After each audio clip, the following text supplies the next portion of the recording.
Honorable Khatibul Islam, Maqbool और वजम Hazrat Allama Sahibzada Pir Sayyid Shabir Hussain Shah Sahib and Khatib Pakistan Hazrat Allama Mufti Muhammad Iqbal Chishti Sahib and Hazrat Allama Shahadat Shazi Sahib and all the ulama Kram and Shaykh Azam and the organizers of this beautiful program.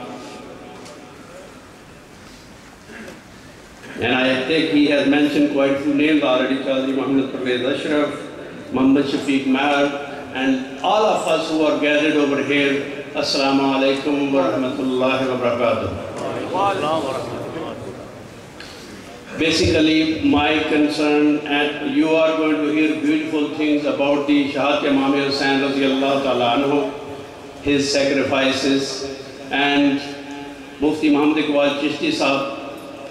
He gave a beautiful lecture on the Fazail Ahle Bayt and also on the Fazail Ashab Akram, and he touched beautifully on Ummahat al-Mu'mineen also.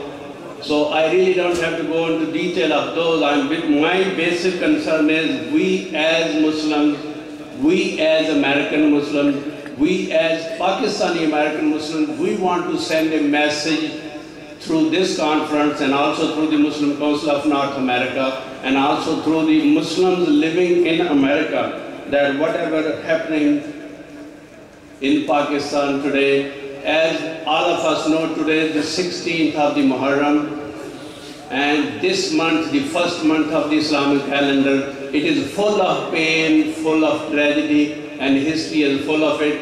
And you are listening this already, that on Muharram, on the first of Muharram, Hazrat Umar Farooq radiyallahu ta'ala anhu, he was martyred.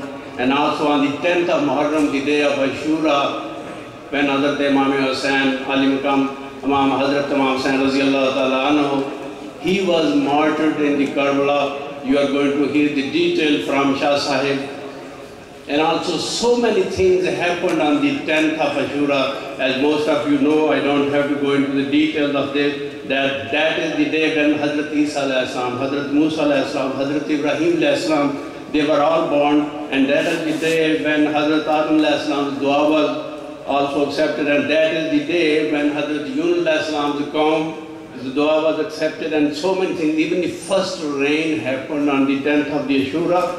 And so this day is full of incidents. Even the Qiyamah is going to be on the day of the 10th of Muharram. So before going to, basically my job is over here to condemn, as Maulana Sahib just now was saying a little while ago, that so many Sunni ulamas who have sacrificed their life, whatever is happening in Pakistan. So I'm here to condemn on behalf of the Muslim Council of North America and many of us who are gathered over here, that whatever happened is happening in Pakistan and happened few days ago on Yom Ashura in Karachi. It's very painful. More than 43 people died in this unfortunate incident. More than 600 shops were burned and looted, and Moon Market tragedy in Lahore, and also Lucky murder just happened yesterday. The only fault of those people was they were playing volleyball together in a ground.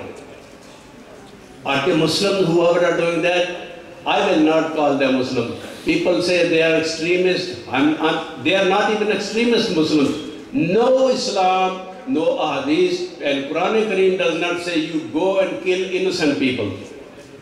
So we strongly condemn as a Muslim, we strongly condemn as Pakistani American. And whatever happened the other day in Northwestern Flight 253, thank God that flight nothing happened. But again, as American Muslims, we condemn that.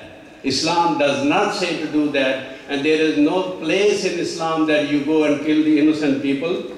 And also they say, oh no, this is the radical branch of Islam. That's what the newspaper and media say. No, there is no radicalism. You go and kill innocent people. Islam does not say that. If anybody says that they are very extremist Muslims, they are radical Muslims, tell them they are not Muslims. Muslims, even in the state of war, they don't kill children, they don't kill senior citizens, and they don't destroy the property of somebody.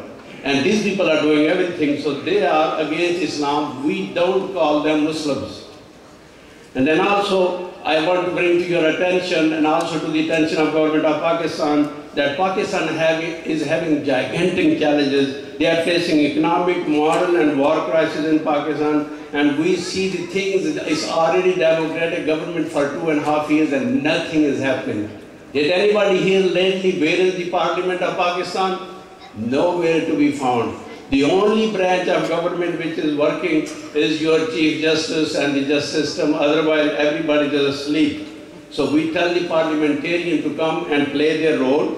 We also see that we as Muslims, Islam is a very inclusive form of religion, and that is where under tremendous pressure some people are saying the Muslims are facing radicalism. I'll say Muslims are facing some unfortunate situation, and even in Pakistan, and we as a Muslim don't know what's going on. It's not only the extreme Muslim, there are so many other elements working behind the scene.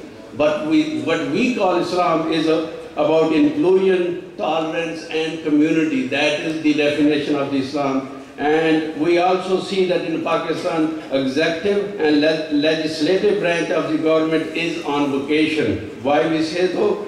Why we say so? Because if the innocent peoples are dying and they're doing nothing, most of you have watched the video on Geo that you see the 600 shops, millions of dollars of money is wasting. Police was standing like they are not the part of the city government of Karachi.